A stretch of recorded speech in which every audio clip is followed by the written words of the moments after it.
like in Swiss, for example, even if you're taking a couple of losses early on, even just getting one win just changes the outcome, right? Just because otherwise you get stuck in that point where it's like, I'm just never going to win. I just can't actually win in this tournament. So even just having that one win, and especially if Casie takes this win now, that's going to put him not only on the scoreboard, but mentally in such a better, more comfortable spot going into next week. And not necessarily because he's safe from relegation, but just because he knows he can do it, right? He can get wins. He's not cursed, which I think a lot of us have felt in previous different times in our competitive history of just saying, like, I'm just not going to do well in this tournament, and that's that. Well, unfortunately for these players, if they don't do that well and they're in Division B, then they ain't going to do well next season either because they won't be here. Sorry, Revan, I really struggled to empathize with that story because I don't know what it's like to lose early in tournaments. It's just, sorry, I just can't get with the feeling. I'm sorry. Okay. We're not going to discuss years old tournament performance here because frankly, I don't think anyone cares. Let's move on to this matchup. Casie versus Thijs and Sottle. I want Casie to do well, but he's left Warrior up. What is going on?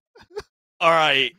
Me and Casie are going to have an extensive argument by the time this series is finished. Like, the Discord DMs are going to be flying after this one, I can tell you. Casie, sir, no. What have you done? What have you done? The one caveat here is we did mention Casie has Priest, and if you are going to leave Warrior up, I still think it is wrong.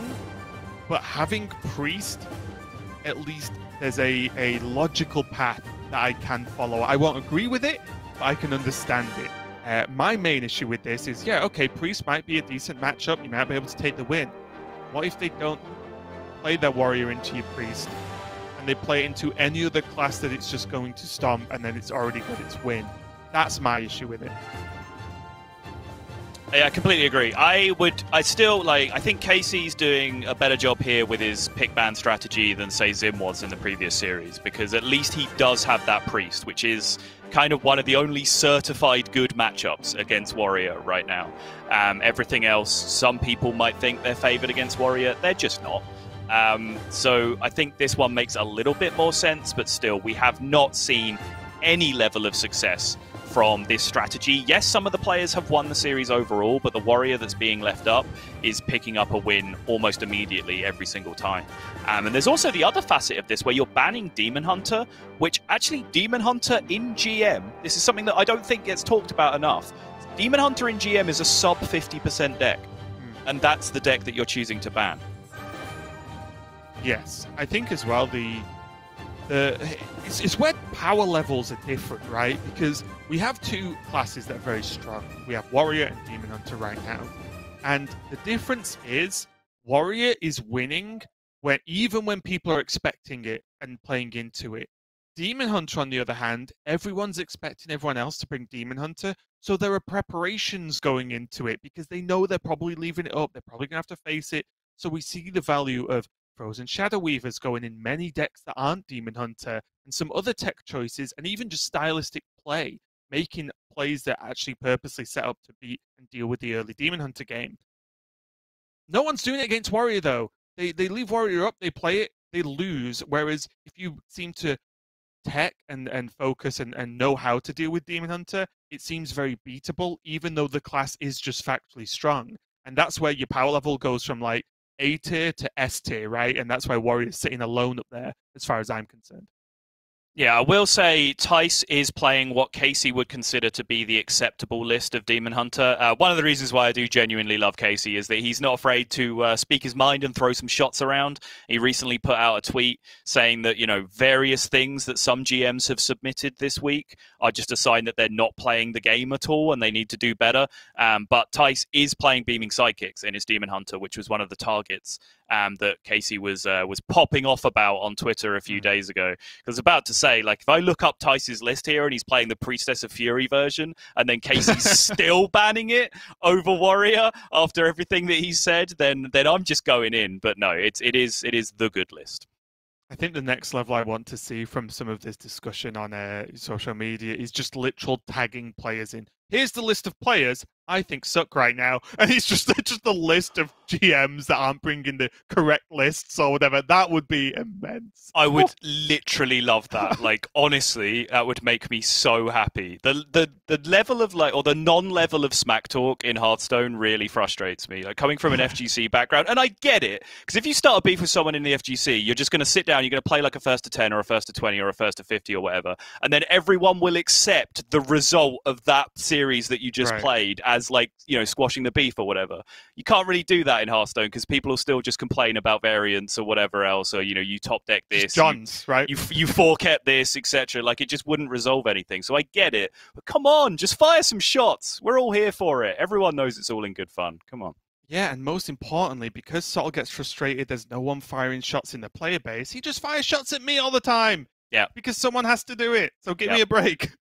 But yeah, the players are just getting ready. And just a reminder, we didn't talk too much about specific lineups outside of the bans. Casie, of course, bringing that Priest. Thijs on the Hunter, but both players bringing Rogue. So again, just one of the other things we've been talking a lot about this weekend and last weekend is just Rogue performance overall.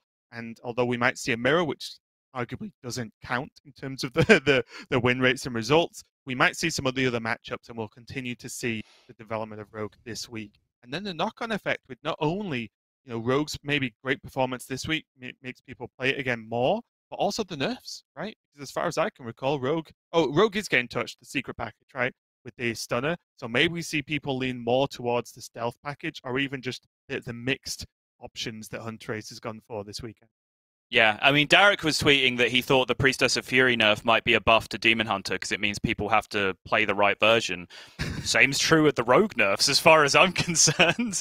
Just, hey, forget about this secret nonsense. Just get some Greyheart Sages in your deck instead. Yeah, I'll just do a Huntrace and say I'm just going to play every card in the game in my deck and see how it pans out in general.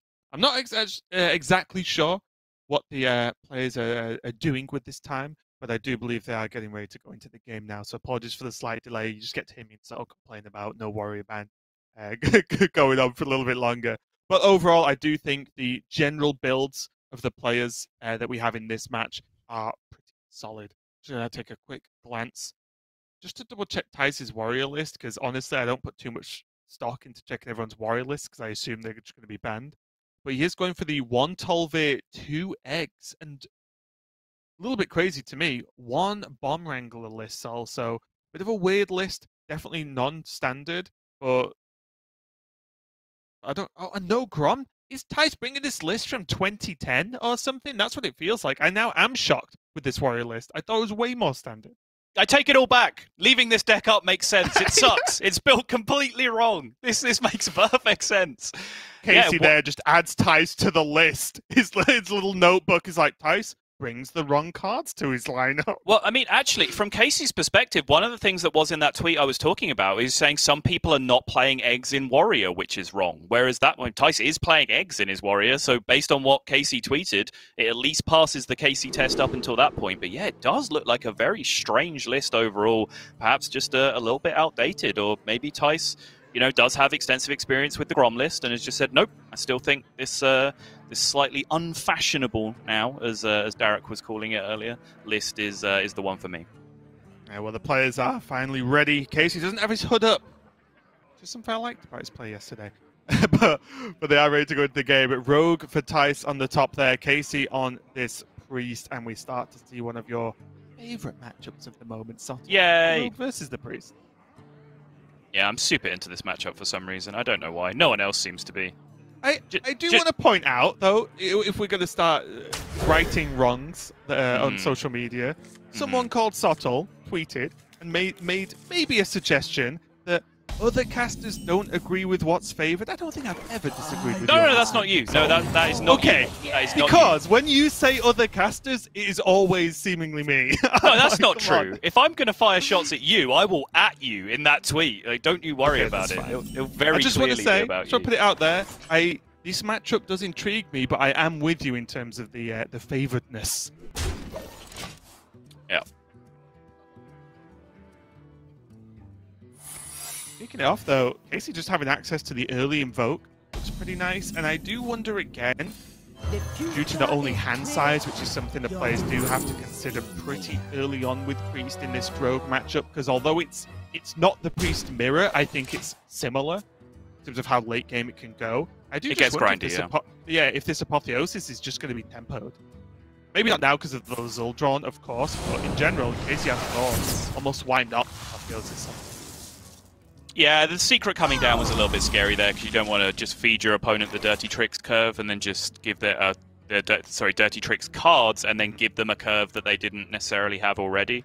But at the same time, Casie did pick Seal Fate off his Lazul, which makes sense. Obviously, it's an Invoke card. He does also play Galakron. That just makes sense. But also then it is just a spell that's kind of stuck in his hand right now that he doesn't necessarily want to use because of the threat of this unknown secret.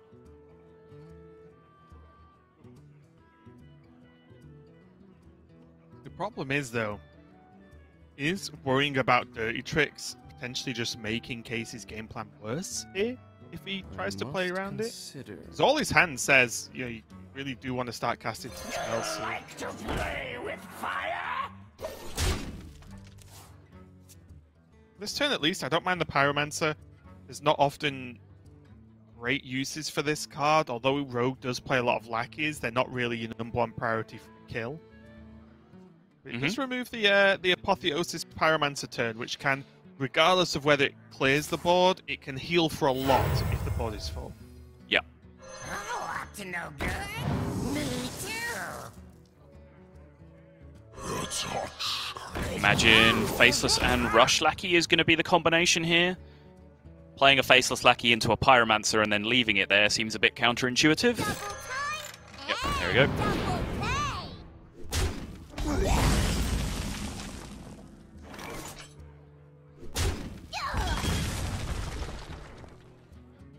Now Thijs has actually developed. Casie could just continue playing minion curve here if he really wants to. Mind Flayer Kaj is perfectly fine here. Will almost just end up summoning itself to a certain extent, right? A 3/3 that summons a 3/2 on Death Rattle, not terrible. Yeah, I wonder whether you might take the 3/4 just because you're playing. Sorry, the 1/4 just because you're playing against Rogue that, you know, plays the card Backstab and might have a Kobold Lackey, all that kind of stuff.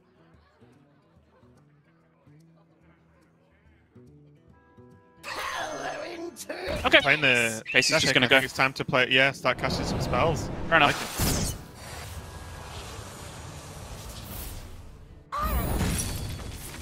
Nice. Good outcome. Built-in Edwin Buster. Very nice. Oh, another built-in Edwin. Yep. Just stacking them up.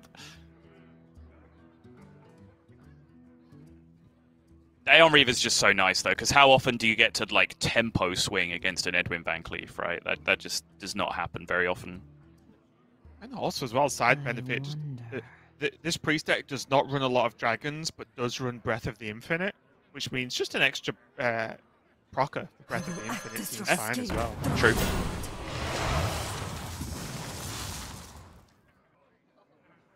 I believe is Galakron on number 2 right now. Correct. We draw 2, no weapon.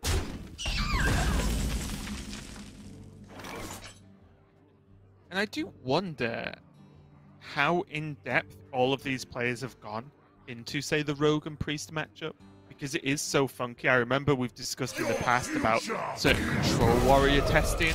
It's like, can you even really test that much Control Warrior because of the time it takes to play the game at that point? And I wonder if it's ever similar, where a lot of this matchup testing has been theory-based as opposed to literal playing games of this matchup phase. Yeah, it's a fair point. It's not really something that I'd considered, but it's something that the players did genuinely talk about last year, is that they felt like, you know, they could play 10 hours of Control Warrior and only get in, you know, less than 20 games in that time. Yeah. And then therefore only learn, you know, very few things. In that same time, they could just play, you know, hundreds of matchups of other decks if they really wanted to, and just feel like they were benefiting much, much more.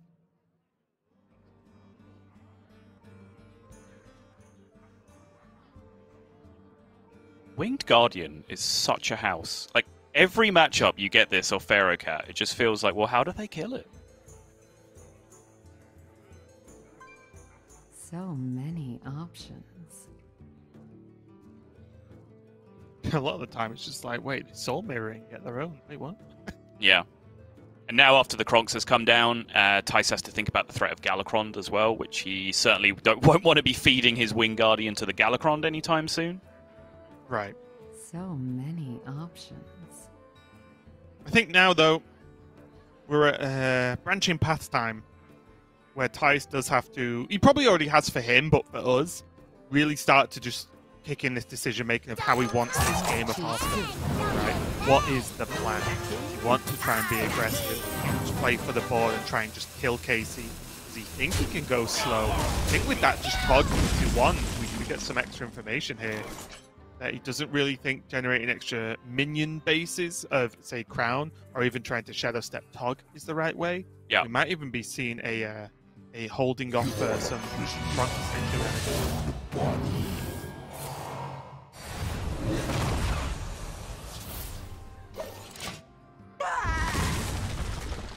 Good generation there, the Katrina Murta from Casie. It's just a really solid, if you've not got anything too crazy to do and your opponent's board isn't that threatening, it's just a small army in a can, right? You just play one card, and it's just always a threat your opponent has to deal with. Just a nice, just one card creation. So many options. This is a big tempo turn now, potentially for Thijs. Yeah, I love it.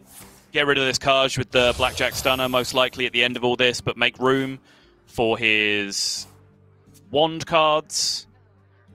Get them drawn, hope to get things that are powerful. Those are pretty mediocre, honestly. I think he wanted significantly more tempo just to throw down immediately here. Or even just, you know, the Kronks, the Van Cleef, just something like high impact, if not too crazy. Choose soon. Counterspell's nice here. He can play it and use the 0-cost stunner that he drew instead.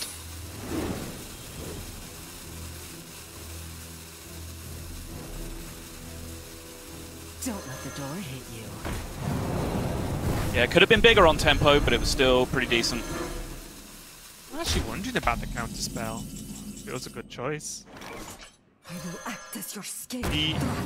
He knows that Casie has some Ethic generated cards, or at least one, I guess. And Priest, when Priest is generating spells, there's a reasonable chance that they are very throwaway kind of spells. You could just cast without much real punishment. Maybe just eating mana is just good enough to play the counter spell there above some of the other choices. I don't know. This backstab might have bailed Casie out a little bit here because he was spending so much mana before playing spells that his turn might have got locked up by this counterspell.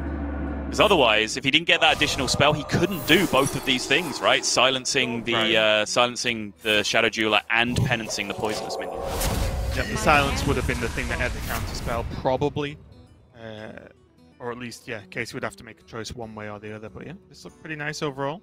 I'm pretty sure I'd get Penance Eaten in that regard, just to make sure I could silence the Hanar and not just be straight back in the same position next turn. Just concede board for a turn and hope you can deal with it, because you do have, you know, Soul Mirror, Galakron, Breath of the Infinite, things to clear up. Right. But I will say, one of my the funnier things to watch is just Soul Mirror with secrets. Yes, yeah. Starts getting real weird. Yeah. It's one of those moments where it may as well be a Yogg box, because you've just got to sit and just see what happens. So many options. Pack Tactics Winged Guardian? Oh, up to no good? Me too. I think Thijs wants to Faceless Corrupt to this turn, maybe? I guess not, if he's going for the Pack Tactics. Faceless Corruptor looked really strong to me, though. Yeah, it really did. Don't let the door hit you.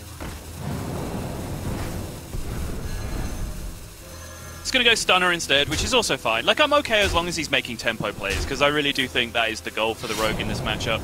It remains to be seen by me, at least, that the Rogue can go ultra long and outvalue the Priest in this matchup. Casie now has a couple of options to be able to clear this up. Breath of the Infinite does seem a little bit too premium to be using against this wimpy board. It's tough though, right? Because what are you trying to get out of Breath of the Infinite if not a wimpy board against Rogue? Because it's either this or that plus a Soul Mirror maybe to kill off a bigger board, depending on the attack versus health totals. Yeah, so I think quite often when you get really towards the late game, both of you can have minions in play. And so just, you know, mid-range things trading into each other plus Breath of the Infinite that's empowered by the dragon can actually be a lot better in the mid-game than just like dealing with this board state right now. Okay. Ooh. Your future is no more.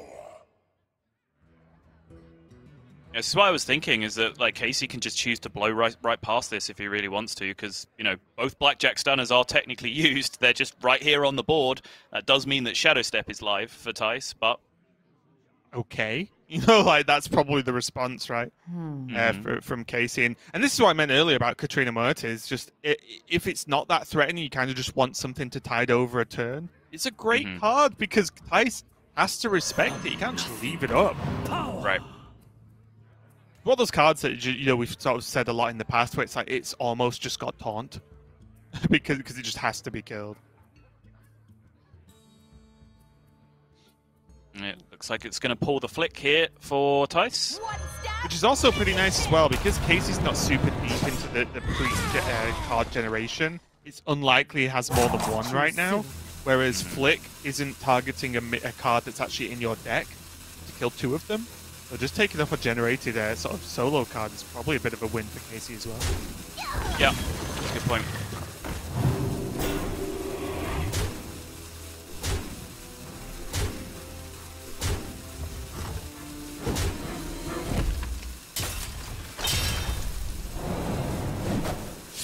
One thing to bear in mind is this is something I've seen a lot of the time with Rogue versus Priest so far, is when they make a board like this, it does garner a level of respect. Not quite as much now because Galakron isn't live, but if this was post-Galakron, then Krunks just wins the game, and there's nothing that Priest can do about it unless they clear some of the board, right? So it is a strategy I think we might see a little bit more often. It's just say, I'm just going to keep making boards of lackeys, and the second you don't clear them, I just Krunks lethal you. Exactly. Yeah, I think that is a pretty smart way to look at the matchup as Rogue, is that you just try and do as much as you can as fast as possible. And just eventually, the one turn that they whiff on the removal, because they don't have infinite removal. Wait, what? I mean, it's literally called Breath of the Infinite, but they don't have infinite quantities of it, at least, to be able to be dealing with all of your threats. So the one turn they whiff, like, even, you know, you're saying, well, you don't have to respect it that much because they're not already in Galakron. Galakron can just draw the Kronks. Like, you can just do it all in the same turn true. anyway. That's true. Yeah, we right. very much saw that be the case in the game at the end of yesterday, which was a phenomenal ending in Hunter Ace versus Silvername. Yep, you are completely right, especially as the game goes on, right? Like, Galakron starts drawing 4 cards, and look, there are only 7 for Thijs. So that's it's a good chunk in general. I do love these Mind Flayers, though. That is just high value right there. Flick already have been played. Not that even flicking these Mind Flayers is an answer. You would have to like proc them and then flick the Winged Guardians, and then just a whole board of like 6 ones just awkwardly staring at each other would be the outcome there, which would be very strange.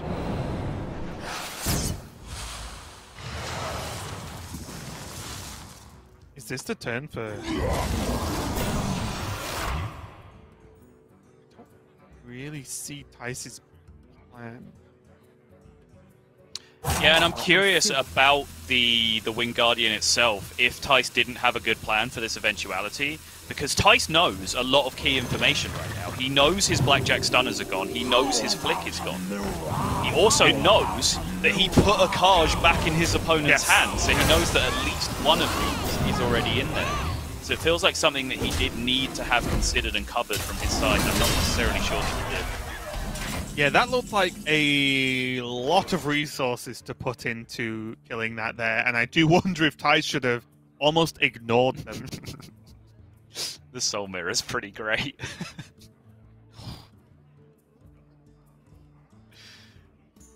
You can even you could Breath of the... Maybe. No, Breath of the Infinite wouldn't really work so well without the dragon.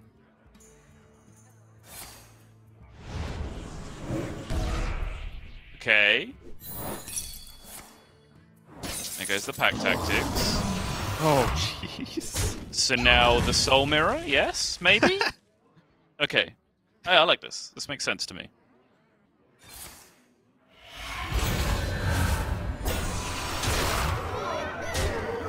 What were you saying about a whole board of 6-1s just awkwardly staring at each other, Raven? It's going to happen, that's what I was saying. Yeah. The problem is, Casie has the one still with Reborn and Thijs does not. Yeah, and it might look like Casie is getting very, very low indeed here. But he is not. Because he has a huge board, potentially. Although none of these can actually be Apotheosis because they're untargetable. So he is going to need to get a different minion in play to get some of that benefit to come out. I will say, I don't know if Casie ever expects to take face damage again anyway for the rest of the season. that is just hard to hit through for Thijs. It's fair. Yeah, you saw Thijs' reaction to drawing the Kronks naturally because he really wanted that outcome that I was talking about where his Galakron just straight up drew his Kronks for 0 mana. So drawing that card, you see the rest of kind of just the low-value nonsense that was left in his deck after that Kronks came out. Very low impact draws. If there was a window for Thijs to have played Galakron a little bit earlier, because his turn early was pretty much just a Winged Guardian go kind of turn. I wonder if that was just ever valid with only, what, 7 cards, 6 cards maybe he had left? Maybe a couple more. To just play the Galakron then try and set something up? Yeah, it's possible. I'm not sure exactly what his hand size was at that point. He has been very hand-locked for quite some time. He spent a few turns trying to dump lackeys, and dumping lackeys is hard because lackeys put other cards back in your hand again, and you're just kind of back where you started. So yeah, I'll confess I hadn't really kept track of when he could have played it. Really nice Fate Weaver draw there, just making everything that little bit more playable. And also, this is a setup for the Apotheosis, right? So, like you were saying, you can't Apotheosis the targetable. Guess what? These are pretty good guys to Apotheosis for now. Not only decent attack, but most importantly, high health. Out of cards. Does Casie have to use his Apotheosis preemptively like that, though, is my question? Because now he's risking losing it to Kronk's Shadow Step, which I believe there's still 2 Shadow Steps remaining in Thijs' deck. So he's almost, yeah, there's 1 card remaining. So unless that last card is Kronk's Shadow Step is an option for Thijs right now. Is Casie okay with that? Because my question would be, in response, if he doesn't Apotheosis now, well, Thijs probably wants to clear the board anyway. And if he doesn't Apotheosis, the board gets cleared, then he has to stick another minion. And he has to wait to Apotheosis it. You know what I mean? Like, maybe it was just too slow to do it any other way. And he's just thinking, well, okay, this is going to force Kronks to be used in an AoE fashion and not an aggro fashion. So maybe, the story, the moral of the story is the Apotheosis kind of healed him anyway. Even without the Apotheosis coming down, how did the board get cleared? Apart from this exactly. Don't ask me questions like that, Sol, because I can't remember exactly what the health on board was like. Yeah, I do see. It's the same thing. Point. It's the same thing, just with less health on the 4/5.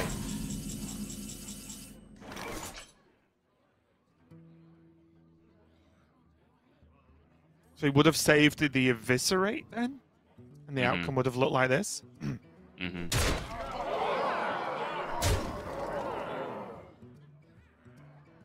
Does Casie just want to breath away these 1/1s just to play his cards and spend his mana? It's arguable. Again, this does one. Go Fate Weaver Skeleton Dragon though. That's true. He is just giving up a 6/1 and a 3/1 that way. I guess not the 3/1 since he'll be playing another taunt.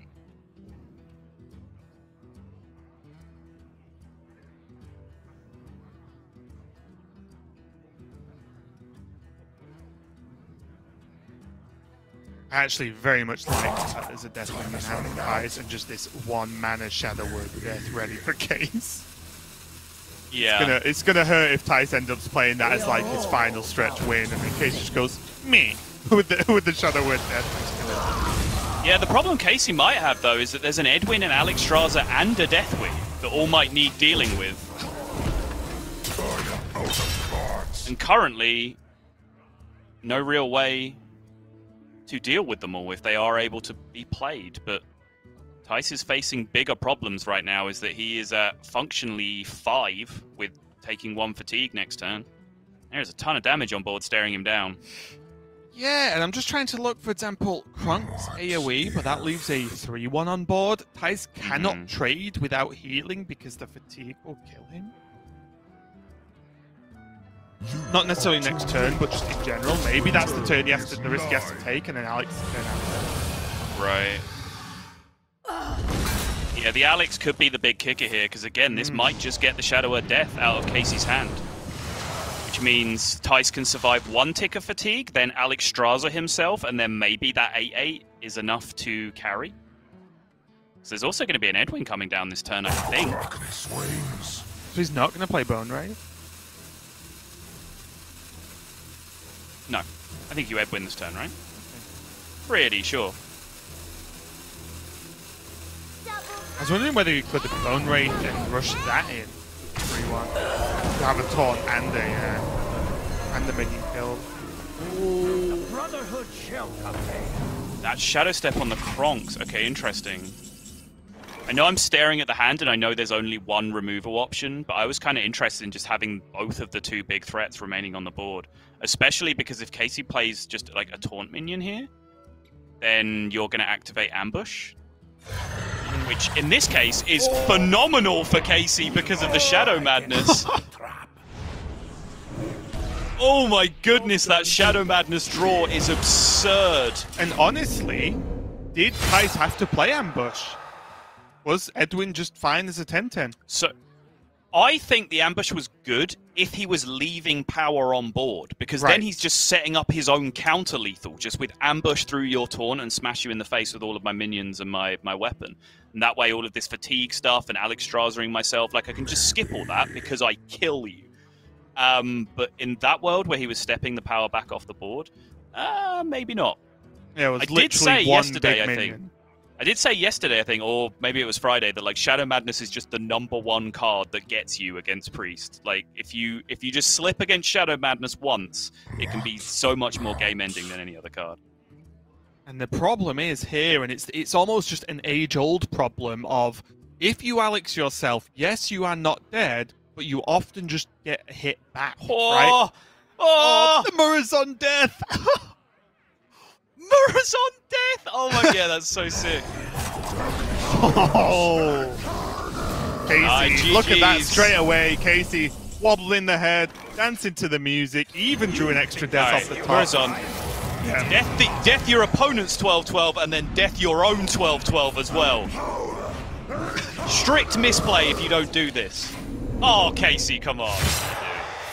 Yeah, and that's going to be it. Thijs has... Okay, it's not technically going to be it.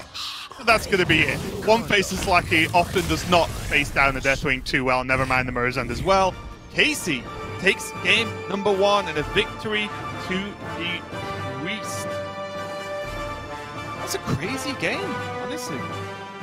There's a lot that could change matchup in not that just game, sweet? Like, does no one agree with me? That matchup's awesome. I'm do so agree. into it. Okay, so, again, I'm looking at the people, not necessarily just you, Raven.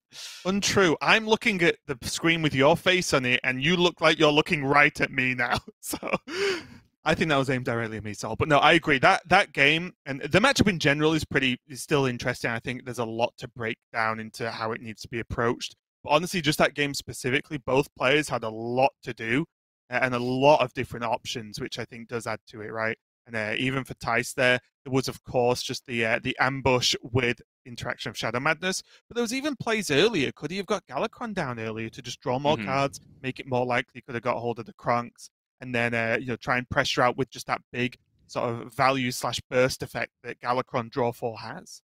And what's interesting to me, just one more thing before we move on, is that Casie actually got that one without stealing any card draw from the rogue, which is very often the #1 thing that you have to do. We didn't really talk about it at the time because I think I've talked about Murazond interactions enough and it wasn't available at the time. But even picking Wand in that matchup is debatable. Not because you're going for some crazy Shaxi plan, but because giving the Priest a Wondrous Wand potential off their Murazond is potentially game losing. But Casie didn't draw any additional cards that game. It was just generated ones and was still able to get over the line, which normally that's a big crux of the matchup, is that Murazond steals some card draw from the Rogue in some effect. It really is. And Casie getting off to a fantastic start there with a 1-0 lead over Thijs. And again, another match he was very much likely to win to finish off this week 2-0. But it's not over yet. We have plenty more games to play out here between Thijs and Casie. We're going to go to a quick break while we set up game number 2. So don't go anywhere, and we'll be right back with some more Hearthstone Grandmasters.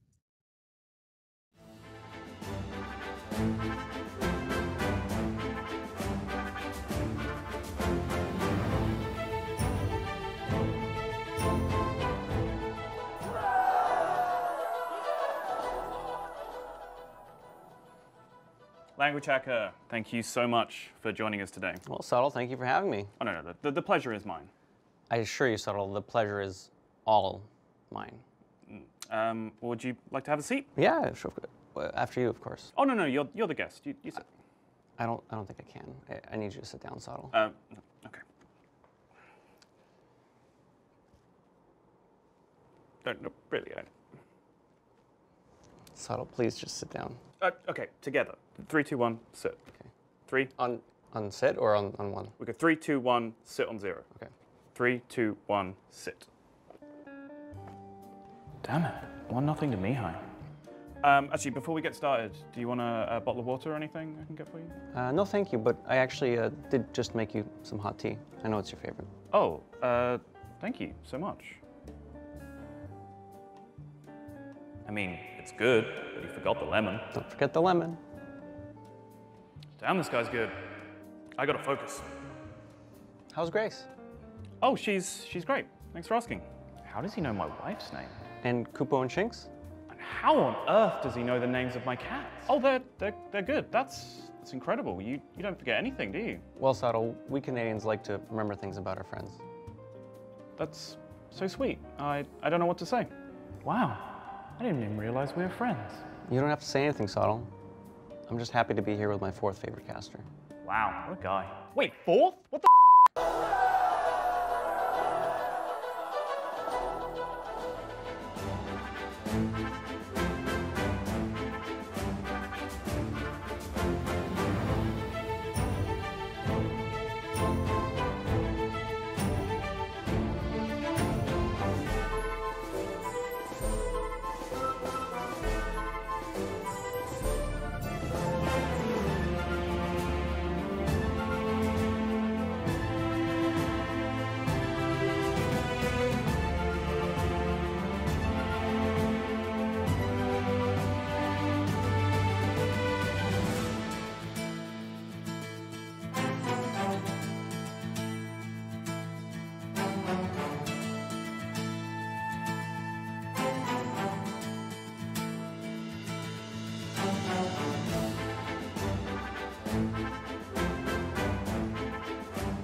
Welcome back to more Hearthstone Grandmasters here. We are midway through, or kind of midway through, Thijs versus Casie. Casie getting a win there with the Priest over the Rogue, which is, again, just leads to some more discussions about that matchup, how it's to be played. But we'll get to that next time. As it is done now, Casie has his win, and now he has his own Rogue and Demon Hunter left, whereas Thijs has his Hunter, Rogue, and then Warrior left over, which means to me this series is already just 1-1, Sottle.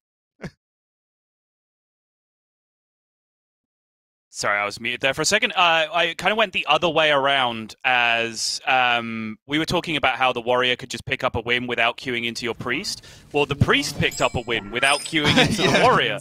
So it's actually just the complete flip side of that coin. But we now have a Rogue mirror, which means, unfortunately, our Rogue stats for Week 2 of Round Robin are going to go down again, since that was a Rogue loss in our first game of the series, and now there's going to be one of the Rogues winning here, but it's going to be excluded since it's a mirror match.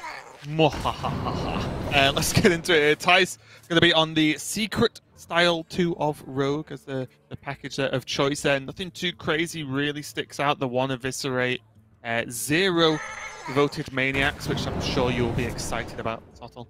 But overall, fairly standard.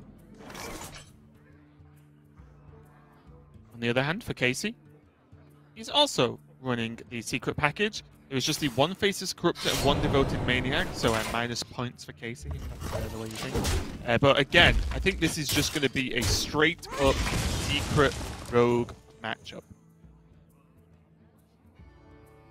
Although, with one player getting the slightly better end of the stick, in terms of the Reborn outcome here from the Pharaoh Cat. Yeah, still not a hugely impactful card that Casie got. It's not like he hit a shot bot or a candle taker or anything that can give him some early tempo. It's not like he got that huge potential spike of the Winged Guardian, although it is a little bit worse against Rogue now because of Blackjack Stunner that's still able to deal with it quite efficiently. But yes, you will take Kartuk Defender over Generous Mummy any day of the week. I'd almost take no cards over Generous, as in like just go away, you know, just -1 card.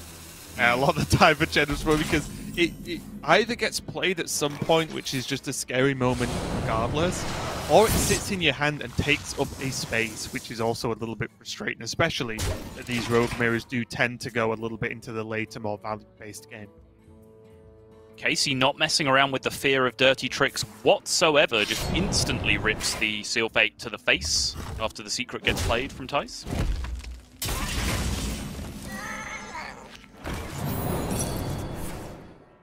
Here goes the ambush, backstab, dagger, Edwin Van Cleef. Winged Guardian as well. In case he got 2 pretty decent outputs here from the Pharaoh Cat. And gets to put under pressure. Meanwhile, Thijs does have this Seal Fate. But that's about it outside of maybe even Coin and Shield of Galakrond here.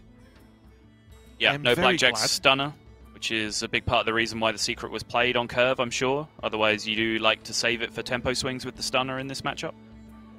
Really glad that Seal Fate has the requirement of undamaged, as Backstab Seal Fate would be filthy a lot of the time as a combination of cards. I'm sure that's something that was considered when designing the card. Yeah, I'm sure it's also a mistake that every caster has to make at least once at some point. So, hey, just Backstab Seal of Fate and clear it. And if your name's Raven, definitely more than once. Is the times you say. But overall, Thijs, not looking too great. And some level of joking aside, there are some matchups that Generous Mummy is better in than others, right? It's not like it's always the same level of horribleness. But against Rogue, you definitely don't want to be dropping it. At least it's more about like potentially these slower, more controlling matchups where they can't play like 5 cards in a turn because the general cost of the hand is just really high anyway. So maybe it allows them to play 1 card a little bit quicker as opposed to playing half the hand out in a given turn, right? Right. Ooh, Bamboozle draw! Ooh, means that Casie can pick up the pressure here. I think this Titanic Lackey, if it comes down, is going to come down on the Stunner itself. Because that is the draw. Yep, there you go. Don't want to give that Bamboozle option as removal for Edwin. And now I'm excited. Not only because I just like Bamboozle, I just think it's funny, but also I genuinely am interested just to watch every single player in multiple different Bamboozle points, just see what they do, because it intrigues me, because I honestly don't know half the time what you're supposed to do if we were going to say there is just one correct answer. Really wanted that to be ambush so his opponent could kill it off for him. Oh, it's getting desperate now. The Generous Mummies come into play. That's how you know you're up against it. And look at the rest of the turn. Generous Mummy, Buffet, and Taunt. Yep. Just say, you have to kill this for me. Kill it. Yeah. And desperate, I think, is very correct. Ooh, should he rush it? Rush Lackey's interesting, yeah. Just smack it into the Bamboozle, which you know it is now because you've ruled out ambush and dirty tricks. I think I like the rush there. Oh yeah? Even bigger?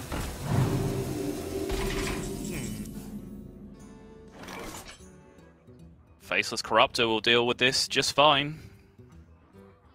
Even the dagger as well, because the generous mummy's down, it means he can dagger this turn. Yeah, just finish off the reborn effect and keep the 4. Oh, sorry, not keep the 4. I meant kill off the 1/1. Same thing, right? Yeah, sure.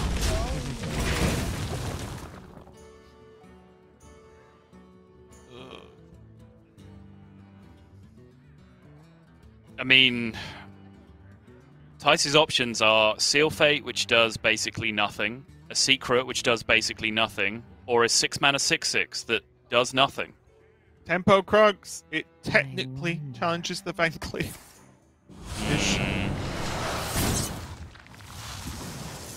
Wow, and okay. Is Thijs just dead? I'm not quite sure when Thijs got down to 13 health. But I mean, this 6/6 has been alive and connecting phase for 3 turns now.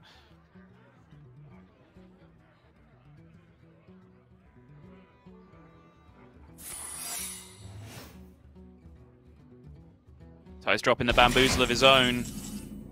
Casie finding himself 1 off. Yep. Does he ever want the lackeys instead of the eviscerate damage here?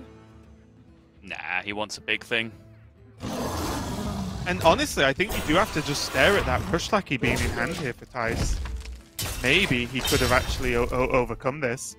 Or at least had a bit of a better chance if he popped the bamboozle. One good thing now is, though, Thijs can pop the bamboozle on the Winged Guardian, which is why I was really looking at Eviscerate Evil Miscreant.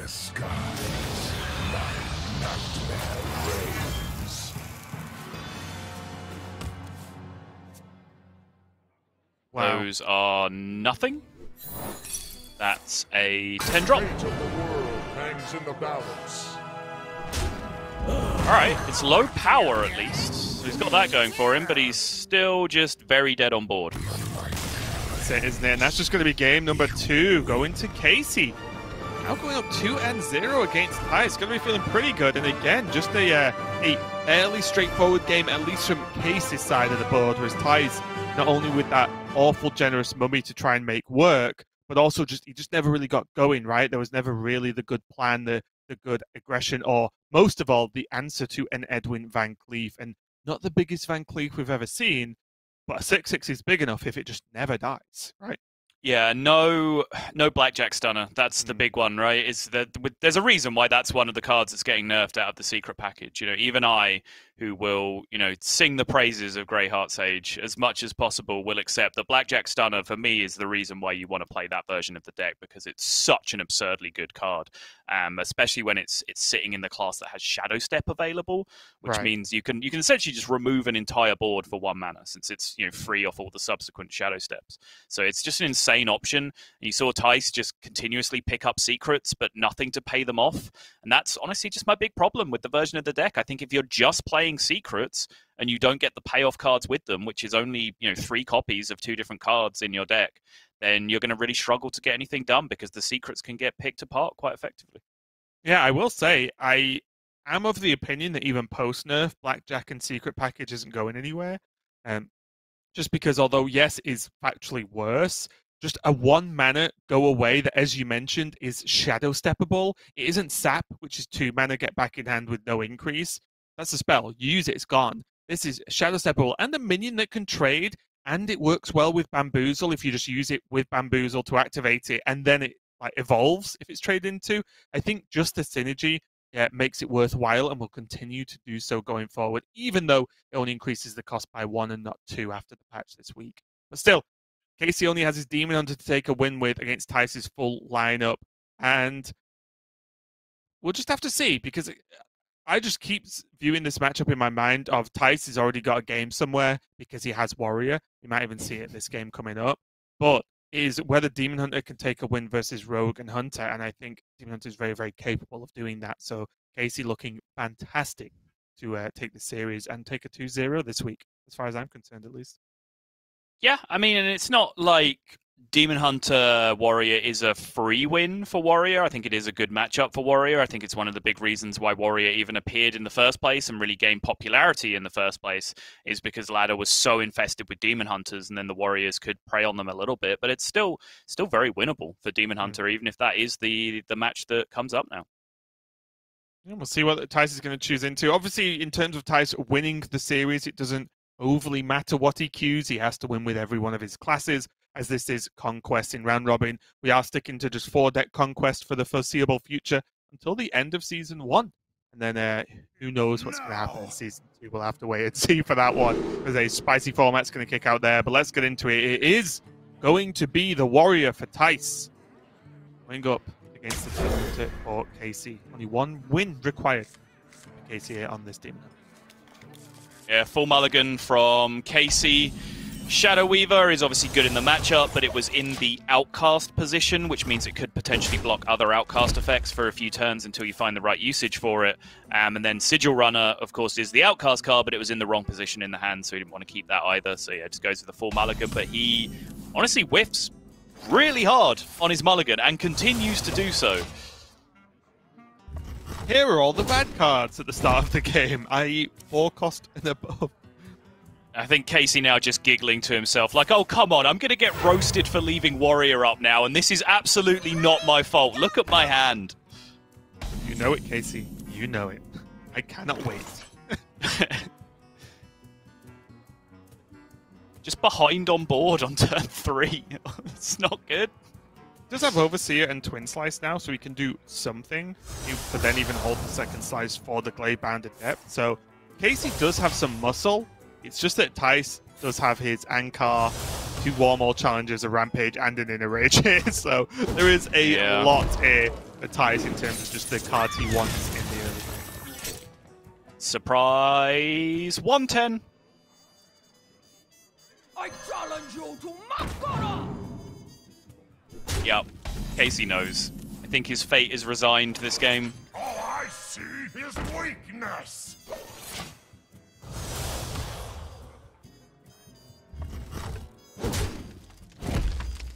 Just to talk about potential ways that Casie could win this is Thijs doesn't actually have access to any armor generation yet outside of his hero power. So with Casie having a ton of he does have a ton of damage in hand, right? So sometimes you can just kill them, but Casie does have to get some of this damage rocking very quickly. Again, Glade Bound. Maybe he just Glade Bounds face. Just says, hey, what if I aim all damage I can possibly control? He can't Glade Bound. Oh, he used second slice. Sorry, yeah. He did use it. Apologies. He just had to straight up kill the Bomb Wrangler on the previous turn, so he used both copies. Kind of like Thijs using the second Warmaul Challenger as opposed to the Ankar on the previous turn, just to preserve a little bit of face damage on the 2-2, which kind of just speaks to exactly what you were talking about. That I think Thijs is recognizing, like, I'm so far ahead on board right now, I'm never losing board. The only way Casie can scramble out of this matchup alive is just by going straight over the top with Metamorphosis and Warglaives. So I'm just going to preserve as much health total as I can. Ooh. Those were not bad at all. No. Possibly an Altruist to go along with them would have been ideal, though. That's true. And not really the high-value reductions, but most importantly, playable cards, because Casie has the high-value stuff, right? He just needs the filler, I would say, for his hand for the next few turns. Yeah. Terran kind of locked out right now because Thijs has committed so much to this Warmaul Challenger with the buff. Yeah, his board's just too good to Terran right now. Can Casie ever go for a control style with this deck? Because Demon Hunter is strangely capable of it. I don't think so. I think there's not enough health gain in the deck, so you end up just getting burst out if you start going for that strategy.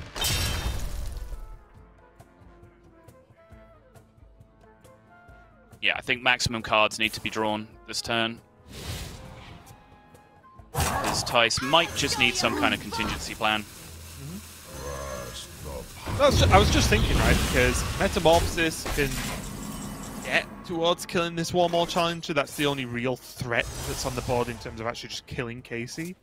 And if he can do that, maybe Glavebound then helps remove another minion, and maybe Casie just has to hope there's no Battle Rage.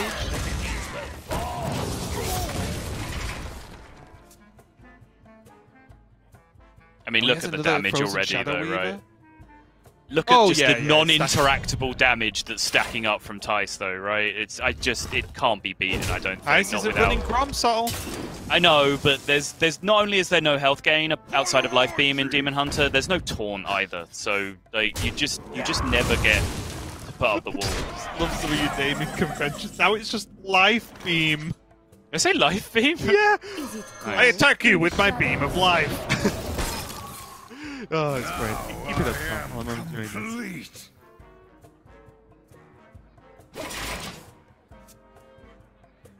Still does manage to freeze out this Warmaul Challenger, but as you quite rightly pointed out, another attack from the live wire lines that is buffed because the Corsair Cache, the Corcron being 4 attack in itself, effectively is just setting up lethal, and Casie, as you mentioned, not have access to much life gain. Someone's gotta lead the charge. Don't have access to any of it in his hand at the moment. Why not? I mean, it's just an Umberwing. Oh, I just mean, why not generate that card that he just definitely doesn't need, but it's very good in the match? Yeah. Yeah, I like this taunt on the small one, just to make it obnoxious and protect his bigger minions from removal. Means that if there's some kind of insane altruist clear, then the attack can't really go into the 6-8, it's got to go into the 1-7. Warlock.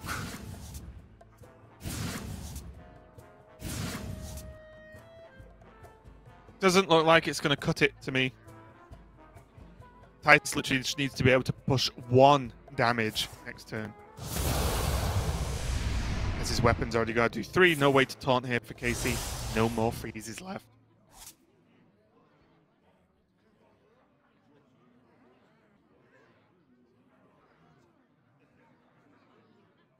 They'll still have the Metamorphosis for the 6-5. Then yeah, without having hit the Altruis of either of the skulls, don't think there was ever going to be enough hope to plow through the rest of it.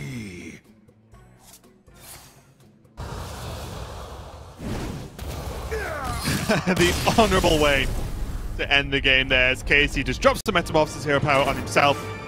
Concedes the game. I think Casie probably conceded that game a little bit earlier, at least in his mind. Because again, just from the very, very early turns, we could see that Thijs double Warmaul Challenger comes down. 1 gets buffed into a huge scary minion. Casie has like 4 and 5 drops in his hand. So it's always going to be a tough one. But again, anytime Warrior's left up, I expect it to take a win in the series if it's played. So not too much of a surprise there. And I don't think Casie will be too shook by that because again, probably expected, especially with that opening hand. Yeah, now he just has to move on and readjust to the matchups that he has remaining, which are very, very reasonable. Rogue and Face Hunter left to deal with from Casey's side with his Demon Hunter, which are both very, very winnable matchups. Face Hunter really struggles to match Demon Hunter in terms of board efficiency. They're very often looking to race pretty early because they lose board so early. Dwarven Sharpshooter can do some work in terms of swinging the matchup. And then, of course, the other big key card is that Explosive Trap, which, again, you can kind of think of it as a board control card, but actually what it's doing is just effectively setting up better races for the Hunter in the matchup because they get to ignore a board state, play an Explosive Trap, and just start going face with everything that they have instead. Now let's get into this one, though. It is going to be the Demon Hunter and the Rogue, so another opportunity for Rogue to lose here, Subtle. Is this putting any pressure on your predictions for this weekend? My predictions? Yeah, I'm just Rogue reporting. would be the best deck ever. I literally never said that. All I've been doing is reporting on what's happened, which is Rogue doing incredibly well.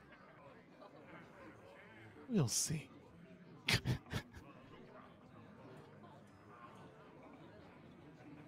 Umberwing snap keep from Casie. No real surprise. I believe Gia called it the most efficient weapon in Standard in her most recent episode of Mull It Over, which you can catch on our YouTube channel. Make sure to subscribe so you don't miss any of our fantastic content. One of my favourites as well is Subtle just fighting a losing battle versus TJ every week. It's great watching, honestly. Just getting absolutely scammed week in, week out, yep.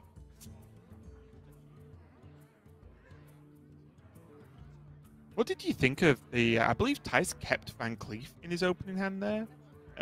What do you make of that on the keep? Just not even with coin, and not with really backstab or anything either. It just seemed like a bit adventurous for me, at least. I think it's okay. Generally, Van Cleef is your #1 race card in the matchup, and even if, when you keep it alongside Coin and Backstab and Shadow Step and whatever else you're holding on to, that creates the huge blowout Edwins on turns 2 or 3 or 4 or whatever that just win games straight up. And the goal as Rogue in this matchup, I think, is generally to mid-game race. So you play for a bit of removal early on, just contest the board, and then you just try and explode on like turn 5 or 6 or somewhere around there, and then you start going face and racing. So, on average, an Edwin should be able to come down as a reasonable size about that point in the game. So I think I'm okay with the keep. Definitely a tough one, though. Not the most obvious keep in the world, I don't think. But meanwhile, Thijs passes back to him. He does now have that Bamboozle. Or he could just go for the Seal Fate, trade in the Grand Mummy, and get rid of this ban. Yeah, I think Seal Fate needs to be cast at some point. Just again, something that I was talking about yesterday is a lot of times as Rogue, you just want to play this card to transform it from a 3-cost card into a 1-cost card. Just because of the way various Rogue hands work, and this is certainly one of them with the Edwin Van Cleef. Yeah, and being able to take down this Battle Fiend after it's received the Psychic buff just seems like a win-win situation here for Thijs. I wonder. And there's also the point where Casie, if a Pharaoh Cat and Bamboozle comes down, Casie doesn't even have to trade, right? Like, there's no real need for Casie to interact with such a low-power board. Yeah, you can also just go Pharaoh Cat Dagger here, which was possible to be able to take care of the 1-2. I guess Bamboozle is the third option there. You only get to take down a 1-1 instead of a 1-2, but clearly Thijs is most interested in making Raven happy and just play Bamboozle as soon as possible. Yeah, and also just Thijs just the king of the Winged Guardians, I feel, as we've just seen them just all the time. He's going to do the trade. Just remove the Reborn effect, but creates now a 6-4 to deal with. Too bad with the I-Beam, though. To be fair, I think if he's ever going to trade into a low-cost minion into a potential Bamboozle, if you've got an I-Beam in your hand, it probably becomes quite safe. In case you didn't use it right now, but the potential that I-Beam is just there is a lot of damage for not a lot of mana. Yep, it's very true. And this is kind of my issue with playing minions, essentially, in the early game in this matchup, is that Demon Hunter is sort of almost equally efficient at dealing with early game minions as Rogue is. We talk about, all the backstabs and seal fates and how good the dagger is sometimes, and, early lackeys being able to take care of things. Demon Hunter has kind of an equal amount of options to be able to deal with that kind of stuff. So just trying to contest board early often means that Demon Hunter just gets to use a few, choice removal cards that they might have in their hand anyway. I personally feel as Rogue, you should be focused heavily on removal in the early game, and then start, pushing more towards your own threats in the mid game instead. Yeah, I can definitely see that, and the fact that Thijs' hand did actually kind of line up to do that as well. Seal Fate, it could have got rid of this Battle Fiend, and then obviously would have given him a lackey. Ace is corrupted there as well, which is nice if you can stick a couple of lackeys, but now Ace just has to suck it up and just play a Van Cleef to challenge this one-drop Casie. And even then it might not be enough, because we can see I-Beam hero power, and the Battle Fiend just keeps battling. Yeah, I mean, it's a really nice turn, of course, because he's removing, he's consolidating his board, he's pushing forward, everything seems fine. But just in terms of his actual play that turn, it was so awkward. Spectral Sight for 1 was the right call, because that Spectral Sight was so badly locked in the middle of the hand that it didn't really seem like he was going to get outcast. Then he draws the Sigil Runner, which is now also going to get locked, because he had to use the rest of his mana on Hero Power and I-Beam that turn. It's just a very, very awkward looking turn overall.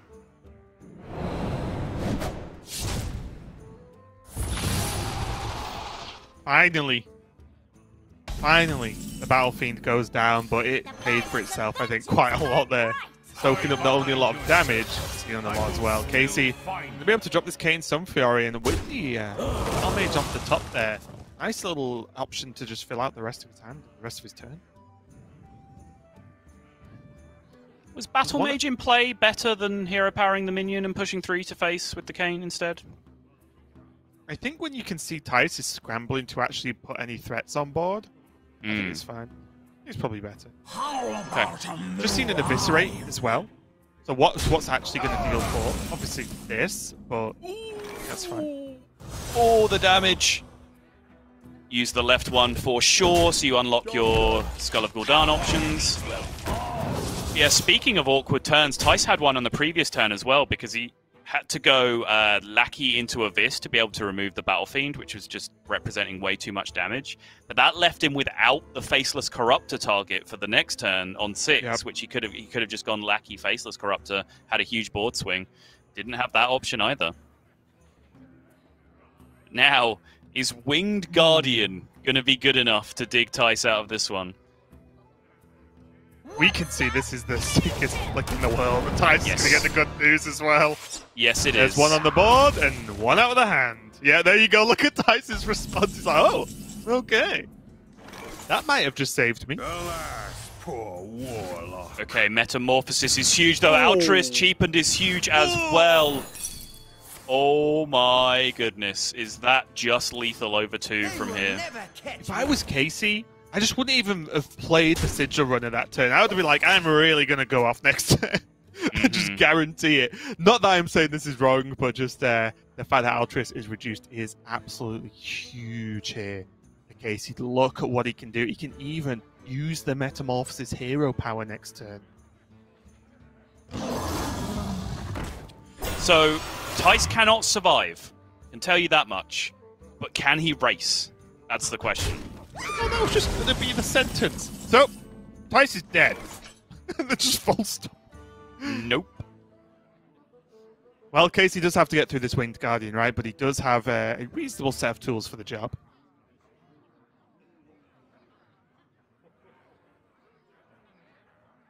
Frustratingly so, does he have to I-beam this?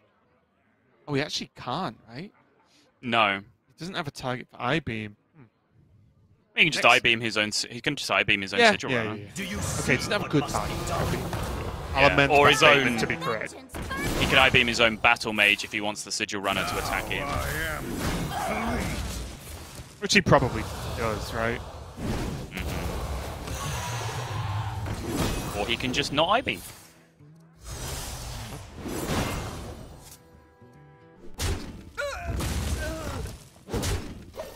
Now he even has the Umberwing plus the hero power from Casie plus the hero power again is lethal if Thijs doesn't put something in the way here, or if he clears the board and keeps this 6-1. Yeah. Backstab's a good draw though. And he's that still got that means- Seal Fate. Thijs can deal with the Altruist and replay his No wait, he can't Shadow Step it. I'm a moron. Never mind. Ignore that. I never lie, Can but I never get weird though. By get weird, I mean get some secrets cooking. Ice Barrier, for example, would be a pretty big deal. Freezing Trap, less so. Noble Sacrifice, not too bad. It does negate the ability, or the inability he has of dealing with every minion. So now he could backstab Seal Fate and have this Noble Sacrifice help with the 2/2.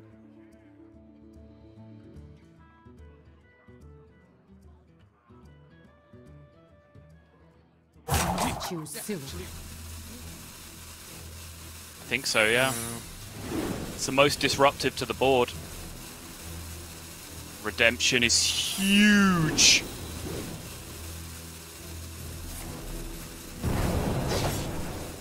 I think Thijs might have just made it. I said he has to race, and this is looking like a pretty effective race from where I'm standing.